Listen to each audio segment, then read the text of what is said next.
I'll try and keep this as brief as possible, but I do tend to be a little bit long-winded, but that's why I have it written down so I don't start rambling.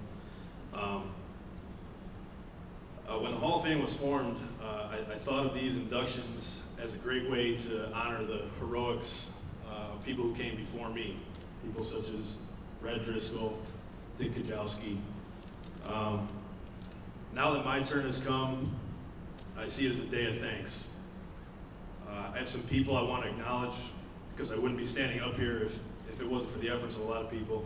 And I first want to start with Rick Tom, who was my junior varsity coach. I want to thank you, Rick, for agreeing to be here tonight. I think it's pretty fitting for you to be my presenter because you were the one that got the ball rolling on my career here at NT.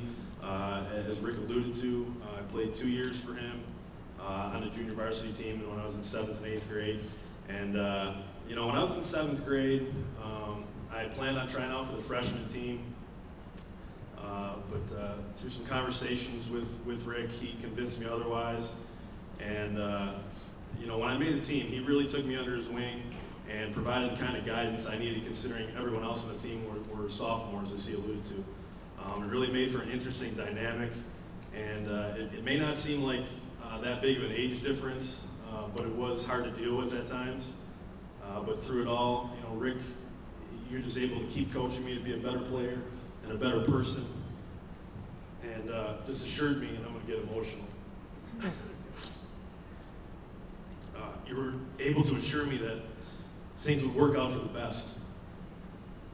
And to this day, I consider Rick Tom to be the best motivator I ever played for. So, thank you.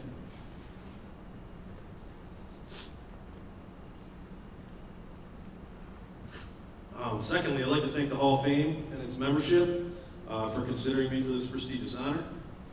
I want to thank Tom Giacarino for his continued leadership of the Hall of Fame organization. I know when we first started this, it seemed every year Tom kept saying, I want to get out, I want to get out.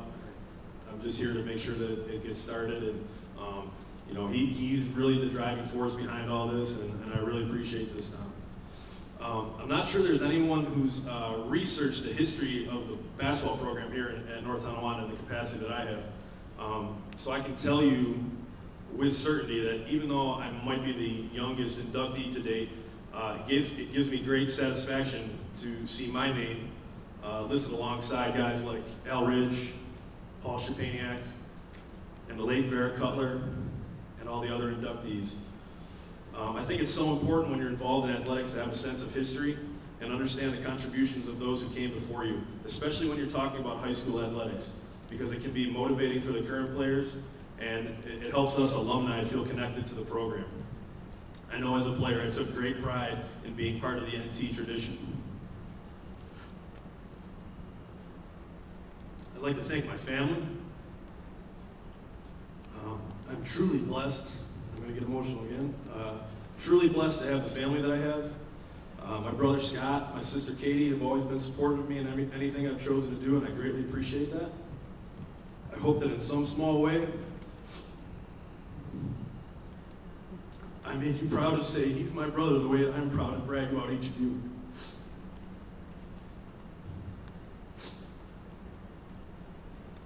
My parents, Keith and Nancy, have proven to be the perfect role models for myself, as well as Scott and Katie. That's right, I said my dad's a role model.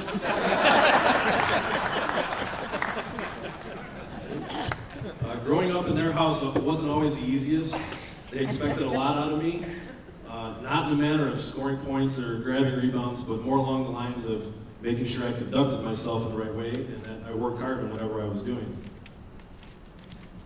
The relationship I have with my parents in regards to basketball is opposite of what most guys grow up with, I think. It was my dad who was the encourager, the one who was always there to lend an ear, never critical, but always supportive. My mom was the technician, the one who would stay up until midnight watching film with me to try and figure out how I could get better. It was my mom who kept, and still keeps, on a very regular basis other than tonight, the scorebook for the team. And on occasion, she'd have a word or two, or sometimes a stern look when I checked in and out of the game. Of course, my love affair with the game of basketball started when I was a kid, running up and down the sidelines during the girls' varsity team practices as my mom was coaching. Thank you, Mom and Dad, for providing me with the perfect balance of tough love and encouragement.